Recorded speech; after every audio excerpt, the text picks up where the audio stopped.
ఈ ఆదివారం, వచ్చే ఆదివారం 19వ తేదీ చోళ సముద్రం నుంచి అక్కడ నారాయణపురం వరకు కానీ ఇక్కడ కానీ ఓ 2 కిలోమీటర్లు కూడా లేకపోతే 3 కిలోమీటర్లు కానీ ఆ లైనింగ్ పరిశీలించి, ఎందుకంటే ముందు కూడా మేము కాలువ తోగినప్పుడు కూడా మేము చూసాం కూడా, అవన్నీ కూడా పాదయాత్ర చేసినప్పుడు ఫస్ట్ ఫేజ్ కానీ తర్వాత నీళ్లు పారేటప్పుడు అవన్నీ చూసాం. కాబట్టి అప్పటికే మార్పేమి అక్కడ రైతులతో కూడా అవన్నీ కూడా చేసుకొని వచ్చేసి చేయాలని చెప్పేసి మేము చెప్తా ఉన్నాను.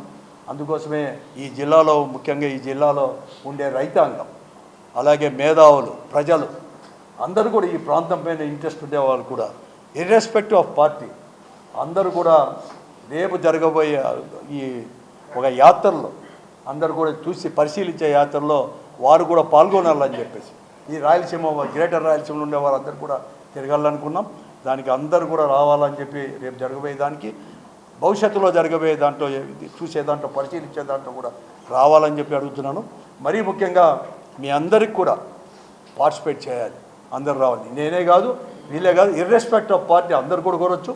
అధికారంలో కూటమి ఉండేవాడు కూడా, మేమేదో రాజకీయం కోసం ఏం చేయలేదు. ఇదంతా కూడా ఒక బాధ్యత గల పౌరులుగా, అలాగే బాధ్యత గల పార్టీగా, ప్రతిపక్ష పార్టీగా మేము పనిచేస్తాం.